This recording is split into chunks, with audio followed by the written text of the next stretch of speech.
Hello, welcome back to the channel. Today we're going to be talking about a family vlogger who decided and admitted to 2 years later rehoming her autistic Chinese child. And yeah, you guessed it, she's white. On this channel, we often talk about ableism and disability in general, so if that's something you're interested in the future, be sure to subscribe and hit that notification bell so you don't miss out on any videos. If you would like to support the work that I do have a Patreon page, and you also have the option of joining the channel as a channel member. Both have its own perks, both work just fine. The choice is up to you. So let's talk about this monstrosity, shall we? So who is this woman? Her name is Myka Stauffer. There might be other pronunciations. Myka is a 29-year-old family vlogger who lives in Ohio, and she's a mother of 4, would have been 5, except now it's 4 because she basically gave up her child. So what happened? Why is this woman making rounds on all kinds of mainstream outlets, even making international news? So a couple of years ago, she adopted a child from China, a 2-year-old, I believe, named Huxley. She named him Huxley. And there was a time where she had also asked for viewers, I guess, to help with donations in order to fund this adoption, and she just really wanted to adopt a kid from China. So she adopted this kid over from China and monetized the heck out of this, which is really what family vloggers do. They take their children, they take themselves, give mommy tips, and just, you know, all this stuff. I have this thing about family vloggers, and I think a lot of YouTubers agree, YouTubers who are family vloggers anyway, with the whole daddy-o fight thing and just other family vloggers coming out of the woodwork, being called out for abusive things. It just weirds me out to have your children on display like that. So apparently, you know, they're getting monetized. This kid is being thrown into the front of the camera, I guess the most, and then all of a sudden he seems to have disappeared for a little while, and people were leaving comments wondering where Huxley is, but Myka was deleting these comments and just kind of pretending that this child didn't exist. And as it turns out, on the 26th of May, I believe, she and her husband made a video with an update talking about how she rehomed, as if this child is a kitten or a dog or any other animal. She says she rehomed him due to his autism. That's right, folks. This is a disabled Chinese child adopted, and then he was essentially thrown away because this woman could not handle the thought of raising a disabled kid. And this woman is apparently a trained RN. A lot of YouTubers are already talking about this, but I wanted to give my thoughts as a disabled person because that's what I do on this channel. There's an article from E! Online, and the headline states, YouTuber Myka Stauffer reveals her adopted son is living with a new forever family. Okay, forever family is a term that you would use for like cats and dogs, like rescues. Animal rescues use that all the time, and it's so weird to say that about a child. Myka, 32, was joined by husband James Stauffer as she told her 17,000 YouTube subscribers, so that's 717,000 people that you are displaying inspiration point to. She told her 717,000 YouTube subscribers that their adopted son, Huxley, is no longer living with them. Known as rehoming, the couple struggled to hold back tears as they candidly detailed their decision to place the toddler in a new home that would better suit their medical needs. With international adoption, James explained, sometimes there are unknowns and things are not transparent on files. Once Huxley came home, there were a lot more special needs than we were aware of, and we were not told. Okay, first off, special needs is kind of a derogatory term in the disabled community, so to anyone who did not know that, I'm just gonna throw that out there. One thing that kind of makes me go, huh?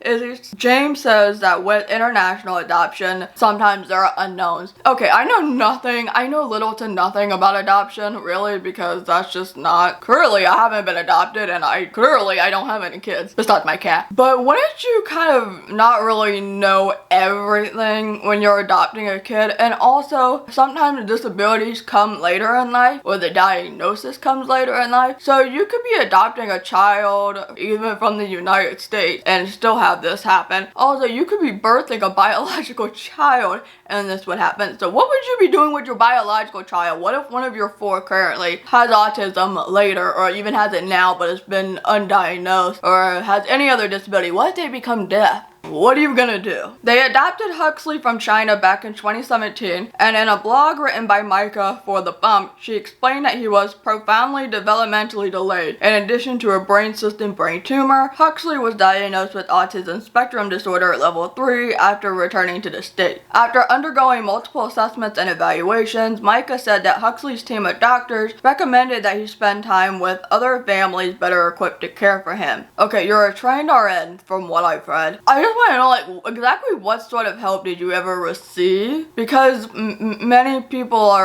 they're caring for autistic children. I personally know people who, one, are autistic and also who are raising autistic children or have siblings or whatever, so like, I don't understand. There's not an ounce of our body that doesn't want Huxley with all of our being. There wasn't a minute that I didn't try our hardest. Do I feel like a failure as a mom? 500%. So when we get insidious, hurtful comments, it really makes it hurt worse. Well, apparently you were deleting everything that just wondered where Huxley was and they were worried about him.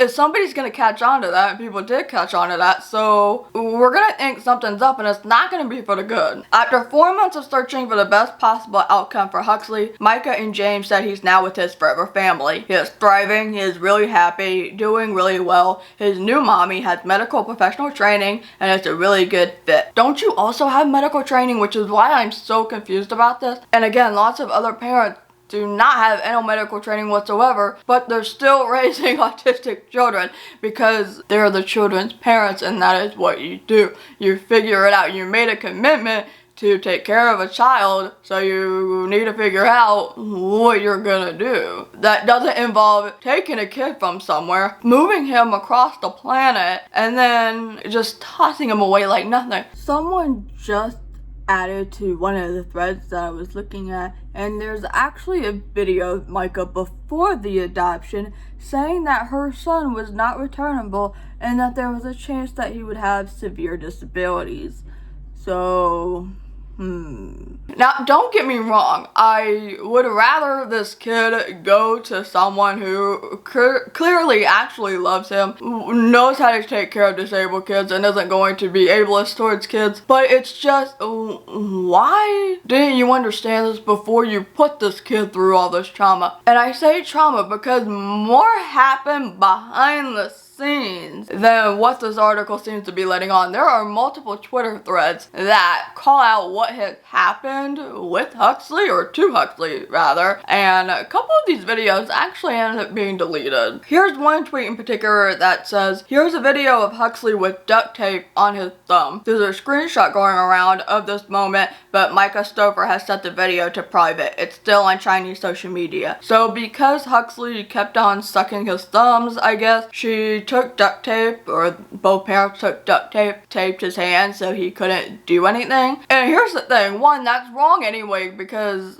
why would you duct tape your child? Also, the other children were doing the same thing. The other children were also sucking their thumbs, but their children, their white biological able children, were not being duct taped. YouTubers Myka and James Stauffer raised money to adopt an autistic boy from China, made him their brand, and picked up major sponsors. A few years later, they secretly put him in the foster system, vacationed in Bali, and pretended that he didn't exist for months. So yeah, it's not like they decided to put him back into the foster system and make an announcement to everyone, to let everyone know, like, right there and then, or even like just a little tiny bit later. They dropped him off, they vacationed in Bali as if everything was okay and they're having a great, happy, fun time, and then they just continued to like be completely radio silent about it. And the only real reason, she's not going to admit to it, I don't think, but it's speculation and it just makes sense. The only reason why they made this video in the first place, to update everyone, is because people were figuring it out and they were tagging the YouTube channel sponsors and letting them know, and sponsors were not being so happy. And so what is she gonna do? Save face as much as possible real fast so she can hold on to all the brand deals that she had. She doesn't have the inspiration point anymore, so now she has to rely on anything else that she has. And around the same time that they were finding out that he's autistic and, you know, struggling, she was already going and trying to find another child, even a disabled child, but less so an easier disability, if you will. We are praying about adopting again, and my husband wanted me to ask what special needs would you consider minor or relatively easy to manage that most people wouldn't consider easy. We are going back for our second adoption and wanted to see if anyone has written a blog post or has a good article on picking a child. I want this time to feel like it just happened versus searching for a child. Our son, adopted from China, is very delayed but is obsessed with food. I understand the reasoning, however, even if he just ate, he always stares at everyone when they eat. You can't eat food without him watching you eat, even if he has food in front of him. Has anyone experienced this? Does it lessen with time? And it drives my husband bonkers. He's a child, don't they like stare at you anyway because they're watching you and they want to be like you and they look up to you? He's just looking at you, it's not that serious. And in a comment, Myka is saying that Huxley wanted to be rehomed. We would never just give up a child with special needs. This is a personal matter to Hux. It had nothing to do with he just had autism. Multiple scary things happen inside the home towards our other children, and these events happened with one of my biological kids after all the help and after the behaviors we witnessed. Sadly, we would have no other choice than to seek help and get their needs met. Huxley wanted this decision 100%. We saw that in family time with other people. He constantly chose them and signed and showed tons of emotion to show us and let us know he wanted this. Huxley never had a say in his adoption, and he needed more help and also wanted this, and we know that 100%. I just want to know how true it actually is that Huxley had any say in the matter. And again, here's my question. If your biological children were doing the same thing that Huxley was doing, would you put them into the foster care system? I think that's a question that's on many other people's minds. And other things came out to light, such as Myka actually yelling at him while he's having a meltdown, which if your autistic child is having a meltdown, it's probably not a good idea to be screaming at them, because I'm sure that's probably gonna make it worse. And there are just other things of neglect here, really. Listen, raising disabled children is not always easy, but if you're going to have a kid, whether it's biological or adopted, you're making a commitment to be this child's parent. This is not going to Target and buying a t-shirt and then deciding, oh, this doesn't fit, it doesn't, you know, work with my lifestyle, it doesn't fit my aesthetic, and then taking it back. You had a child for 2 years and then gave him back and then pretended he doesn't exist, but you still kept videos that are monetized, so you're making thousands and thousands of dollars off of him, but it's just like he never existed. And then you also monetized off abusing him. Disabled adults and children, especially children, are so prone to abuse because they are disabled. They are more vulnerable than their abled peers, and a lot of people think that they can get away with it, and some people do get away with it because just of how society is unfortunately built, and that's not good. You've got to stop abusing disabled children, obviously, and you've got to stop using them as inspiration porn and for views. Like, it's just especially ableist, and we're frankly sick of it. And racism also comes into play here because she has this fetish for Chinese children. She is constantly going back to Chinese adoption agencies wanting a Chinese child. So she's also trying to not only get a fix out of her abled complex, her hero for disabled people complex, but she's also trying to get a fix for her white savior complex. My friend Francesca actually made a really good point on Twitter, and this tweet says, in addition to asking their fans to donate for Huxley Stauffer's adoption, this family made China adoption videos their brand in order to try to profit. They should send the child's new parents all the ad revenue they made off his image on YouTube and Instagram and remove the content. And there's actually a petition out to get all those videos removed or unmonetized or both even, which I would agree with, because I can't imagine imagine what the children are also going through? You had this brother for a few years and now all of a sudden he's gone. Like, I know that happens in other ways, but now you know that this kid is still out there somewhere. He just went, who? So like, how are they reacting to it? And then there's another biological sibling that was on the way at the same time, and I just can't imagine how that would really feel. And also the videos are still on there, so what if they look back and what are they gonna think when they see, hey, we had this sibling but then he just went away? Like, what are we supposed to do about this? If you don't have this child anymore, if you gave up this child because you just couldn't handle it, even though you're supposedly a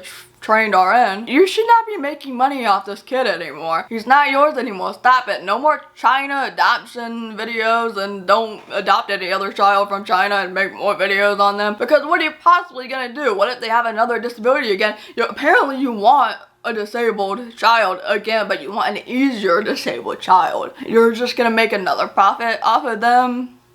I think it'd be one thing if you were trying to raise awareness on disabled children, you know, kind of like I and other disabled people do. We raise awareness about ableism, disability, etc., etc. But this isn't what you're doing. What you're doing is very bad. Again, I'm very happy that Huxley is in a different home to someone who is, I hope, going to be not ableist and is actually going to care for him and help him, and if any complications occur, then they're going to do their best and make sure they can find some sort of help, figure out all the ways, and not just dump him off to the next person, because that is terrible. Especially for, I imagine it would be especially traumatizing to an autistic child, because how are they going to wrap their head around that? Disabled people and children are not toys for you to play with and discard when you're bored. Stop it. And to end this video on a more positive note, I want to tell you about some autistic creators so that you can go follow them, whether it's on YouTube or Twitter or anything, whatever their platforms are. I want to uplift some of their voices and, you know, help you learn more about autism, because I know I need to do the same thing. So I asked people on Twitter who they like. My friend Mia is deaf and autistic, and they have a channel, Spoken in English, ASL. If you're a fan of horses and writing, hey,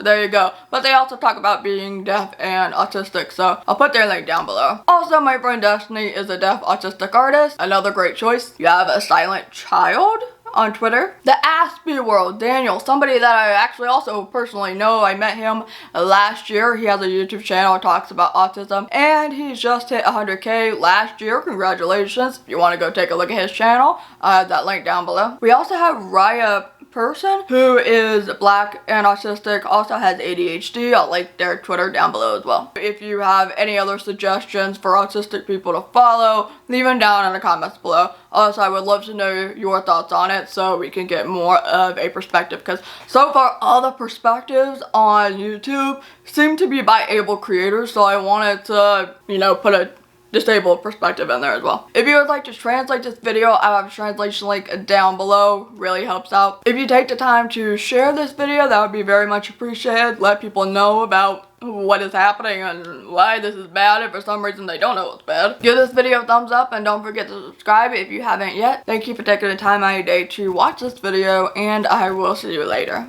Bye.